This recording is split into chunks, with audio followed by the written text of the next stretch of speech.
নমস্কার, এই চ্যানেলে সকলকে স্বাগত। প্রতিটি প্রবীণ নাগরিক যাদের বয়স ৬০ বছর বা তারও বেশি, তাদের প্রত্যেকের জীবন সুরক্ষিত করার উদ্দেশ্যে ভারত সরকারের তরফ থেকে একটি যুগান্তকারী সিদ্ধান্ত কিন্তু নেওয়া হয়েছে। এবার থেকে প্রতিটি প্রবীণ নাগরিকদের ৮টি সুযোগ সুবিধা দেওয়ার কথা বলা হয়েছে ভারত সরকারের পক্ষ থেকে। এই সুযোগ সুবিধার জন্য তাদের জীবন আরও সচ্ছল হয়ে উঠবে, সেটা আমরা আশা করছি। আজ আমরা প্রথমত জানব সিনিয়র সিটিজেনদের জন্য কোন কোন সুযোগ সুবিধার কথা বলা হয়েছে। তারপর জানব এই সমস্ত সুযোগ সুবিধা পেতে একজন প্রবীণ নাগরিককে কোথায় গিয়ে আবেদন করতে হবে, কিভাবে আবেদন করতে হবে এবং সুযোগ সুবিধাগুলো কি কি রয়েছে, প্রতিটি বিষয় নিয়ে আজকের এই ভিডিওতে আমরা কিন্তু আলোচনা করব। সবার প্রথম, ওয়েলফেয়ার স্কিমে প্রবীণ নাগরিকদের এন্ট্রি। আমরা কিন্তু সবাই জানি সাধারণ মানুষের তুলনায় প্রবীণ নাগরিকরা বেশি অসুস্থ হয়, কারণ সবার বাড়িতে গুরুজনরা রয়েছে যারা বেশি অসুস্থ হয় সাধারণ নাগরিকদের থেকে, তাই হসপিটালে অ্যাডমিটও বেশি হয়।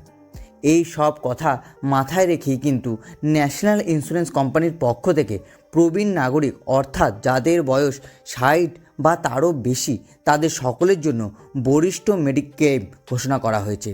হসপিটালাইজের ক্ষেত্রে ১ লক্ষ টাকা এবং ক্রিটিক্যাল ইলনেসের ক্ষেত্রে ২ লক্ষ টাকা ফ্রি অফ কস্ট চিকিৎসার কথা কিন্তু এই ওয়েলফেয়ার স্কিমে বলা হয়েছে। যদি কোনো প্রবীণ নাগরিক ২৪ ঘন্টা বা তার বেশি সময় হসপিটালাইজ হয়ে থাকেন, তাহলে সেই ক্ষেত্রে তাকে ফ্রি অফ কস্টে ১ লক্ষ টাকার সুযোগ দেওয়া হবে। সুযোগ বলতে এখানে ১ লক্ষ টাকার তারা চিকিৎসা পাবেন।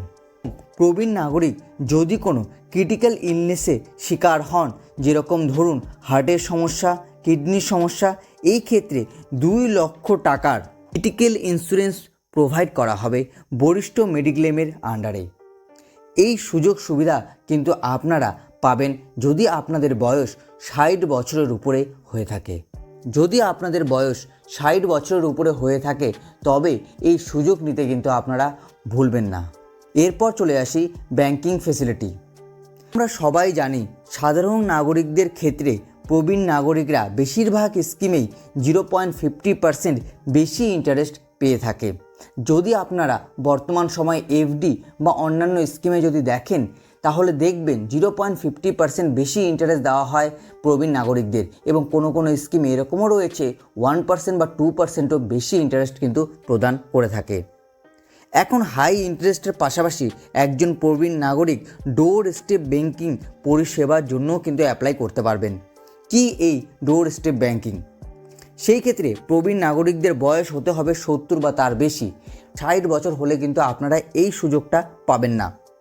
এবং তার সাথে সাথে প্রবীণ নাগরিক যদি ব্যাংকে যেতে অসমর্থ হয়ে থাকে, সেই ক্ষেত্রেই কিন্তু তিনি ডোর স্টেপ ব্যাংকিং পরিষেবার জন্য আবেদন করতে পারবেন। তখন ব্যাংক থেকে লোক এসে সব ট্রানজ্যাকশন আপনার বাড়িতে বসে করে দিবে। এর জন্য কোনো চার্জ কিন্তু দিতে হবে না, এটা পুরোপুরি ফ্রি অফ কস্ট। আবারও বলে দিচ্ছি, আপনারা তখনই সুযোগ পাবেন যখন আপনারা ব্যাংকে যেতে অসমর্থ এবং 70 বছরের উপরে আপনাদের বয়স হতে হবে। সেই ক্ষেত্রেই আপনারা ডোর স্টেপ ব্যাংকিং পরিষেবা পাবেন। এরপর চলে আসি আরেকটি মোস্ট ইম্পর্ট্যান্ট ৩ নম্বর, ইনকাম ট্যাক্স বেনিফিট। সাধারণ নাগরিকরা যেখানে ২.৫ লক্ষ টাকার ট্যাক্স ছাড় পান, সেখানে সিনিয়র সিটিজেনরা পান ৩ লক্ষ এবং সুপার সিনিয়র সিটিজেনরা পান ৫ লক্ষ টাকার ইনকাম ট্যাক্সের ছাড়। আশা করি সবাই এই ব্যাপারে জানেন। সিনিয়র সিটিজেন বলতে এখানে বোঝানো হয়েছে ৬০ থেকে ৮০ বছরের যারা রয়েছে, এবং সুপার সিনিয়র সিটিজেন তারাই যাদের বয়স ৮০ বছরের উপরে। টিডিএসের ক্ষেত্রে একজন সাধারণ নাগরিক ছাড় পায় ৪০,০০০ টাকার এবং সিনিয়র সিটিজেনরা ছাড় পায় ৫০,০০০ টাকার। সুপার সিনিয়র সিটিজেন এবং সিনিয়র সিটিজেনদের ক্ষেত্রে একই নিয়ম আছে, টিডিএসের ছাড় পায় ৫০,০০০ টাকার। এই টিডিএস নিয়ে বা ট্যাক্স নিয়ে আমরা একটা ডিটেলসে আলাদা ভিডিও বানিয়ে রেখেছি, ডেসক্রিপশন বক্স এবং আই বাটনে লিঙ্ক দিয়ে রাখবো। যদি আপনাদের এই ট্যাক্সে ২.৫ লক্ষ বা ৩ লক্ষ বুঝতে অসুবিধা হয়, বা টিডিএস এই ৪০,০০০-এর ছাড় কীভাবে পাবেন বা ৫০,০০০-এর ছাড় কীভাবে পাবেন বুঝতে অসুবিধা হয়, তাহলে ডেসক্রিপশন বক্সে গিয়ে সেই ভিডিওটি একবার চেক করে নিতে পারেন।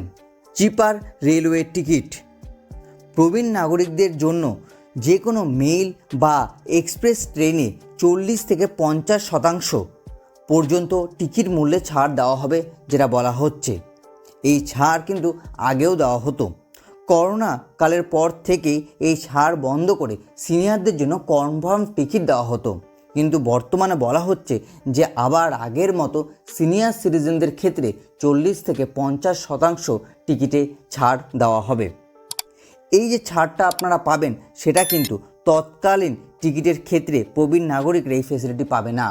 মানে তৎকাল টিকিট যদি আপনারা কাটান তাহলে কিন্তু এই যে 40 থেকে 50% ছাড় সেটা কিন্তু পাবেন না। খুব তাড়াতাড়ি এটি চালু করার কথা কিন্তু বলা হচ্ছে। চিপার এয়ার টিকিট, প্রবীণ নাগরিকদের জন্য যে কোনো সরকারি এয়ারলাইন 40 থেকে 50% পর্যন্ত টিকিট মূল্যে ছাড় দেওয়া হবে, এই কথাও কিন্তু চলছে। এবার সরকারি এয়ারলাইন বলতে আমরা যাদের বুঝি এয়ার ইন্ডিয়া, এর সাথে ডোমেস্টিক মানে ইন্ডিয়ার মধ্যে যদি আপনারা যে কোনো জায়গায় আপ অ্যান্ড ডাউন মানে ট্রাভেল করেন তাহলেই কিন্তু এই সুযোগ দেওয়া হবে।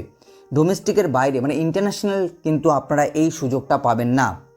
এবং এজ হতে হবে 65+ মানে 65 বছরের উপরে, তবেই কিন্তু আপনারা এই 40 থেকে 50% টিকিট মূল্যে ছাড় পাবেন। এছাড়াও ইকোনমিক ক্লাসে যদি আপনারা যাতায়াত করেন তবেই ছাড় পাবেন, বিজনেস ক্লাসে আপনারা এই ছাড় পাবেন না। রিডিউস টেলিফোন চার্জ, প্রবীণ নাগরিকদের জন্য যাদের বয়স 65 বছরের উপরে বা তারও বেশি, তারা যদি সরকারি টেলিফোন ল্যান্ডলাইন ইউজ করে থাকে বা মোবাইল, যেরকম সরকারি টেলিফোন বলতে বিএসএনএল বা এমটিএনএল, তবে সেই ক্ষেত্রে ইনস্টলেশন চার্জ বা মোবাইল বিলে 25%-এর মতো ছাড় পাবেন। তার জন্য আপনাদের বিএসএনএল বা এমটিএনএল অফিসে গিয়ে কথা বলতে হবে। এখানে আমি বলে দিচ্ছি আপনাদের, যদি আপনারা ল্যান্ডলাইন ফোন লাগান তো সেই ক্ষেত্রে ইনস্টলেশন চার্জে 25%-এর ছাড় পাবেন। যদি আপনারা ব্রডব্যান্ড কানেকশন লাগান বিএসএনএলের বা এমটিএনএলের, সেই ক্ষেত্রেও কিন্তু আপনারা 25%-এর ছাড় পাবেন ইনস্টলেশনের ক্ষেত্রে। যদি আপনারা মোবাইল ইউজ করেন এবং তাতে বিএসএনএল বা এমটিএনএল সিম ইউজ করেন তো সেই ক্ষেত্রে যদি আপনারা বিএসএনএল অফিস বা এমটিএনএল অফিসে গিয়ে রিচার্জ করান সেই ক্ষেত্রে কিন্তু আপনারা ছাড় পাবেন আরও 25% মোবাইল রিচার্জের ক্ষেত্রেও। Priority in court hearing, court হিয়ারিংয়ের ক্ষেত্রে আর্জেন্ট বেসিসে সিনিয়র সিটিজেনদের কেসগুলো কিন্তু দেখা হয় এবং খুব তাড়াতাড়ি এইসব কেসগুলোর রায়দানও করা হয়। সাধারণ একটি কেসে রায়দান দিতে যতটা সময় লাগে তার থেকে কম সময় নেওয়া হয় একটি প্রবীণ নাগরিকের কেসে রায়দান দিতে।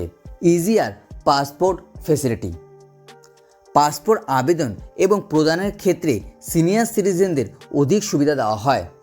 যেরকম ধরুন ভেরিফিকেশন প্রসেস বা পুলিশ ভেরিফিকেশন, এইসব ক্ষেত্রে আপনাদের অগ্রাধিকার বেশি দেওয়া হয়। যদি একজন সাধারণ ব্যক্তির পুলিশ ভেরিফিকেশন করতে 7 দিন লাগবে তাহলে একজন প্রবীণ নাগরিকে 4 থেকে 3 দিনে সেই ভেরিফিকেশন করে দেওয়া হবে।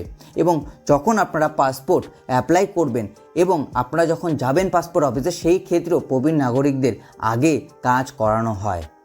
চলুন এবার জেনে নিই এই সব সুবিধা পেতে আপনাদের কি করতে হবে। আমরা এই ভিডিওতে যতগুলো প্রবীণ নাগরিকদের সুবিধা নিয়ে আলোচনা করলাম, এই সব সুবিধা পেতে প্রবীণ নাগরিকদের সিনিয়র সিটিজেন কার্ডের জন্য আবেদন করতে হবে। এই কার্ডটি ভারত সরকারের পক্ষ থেকে দেওয়া হবে। নির্দিষ্ট ওয়েবসাইটে বয়সের প্রমাণপত্র সহ অন্যান্য যেসব ডকুমেন্টসের কথা বলবে সেই সব নিয়ে আবেদন করতে হবে। আবেদনের পর কিছু ভেরিফিকেশন করার পর আপনাদের এই কার্ডটি প্রদান করা হবে এবং এই কার্ড নিয়ে আপনি সমস্ত সুযোগ সুবিধাগুলি পাবেন। যদি এই নিয়ে আপনাদের কোনো মতামত বা প্রশ্ন থাকে তো কমেন্টের মাধ্যমে আপনারা জিজ্ঞাসা করতে কিন্তু ভুলবেন না। এছাড়াও আমরা পরবর্তী ভিডিওতে নিয়ে আসব যে আপনারা এই কার্ড কিভাবে আবেদন করবেন। তার জন্য আমরা অনুরোধ করব এই চ্যানেলটির সঙ্গে জুড়ে থাকতে এবং চ্যানেলটিকে সাবস্ক্রাইব করে আমাদের সাপোর্ট করতে।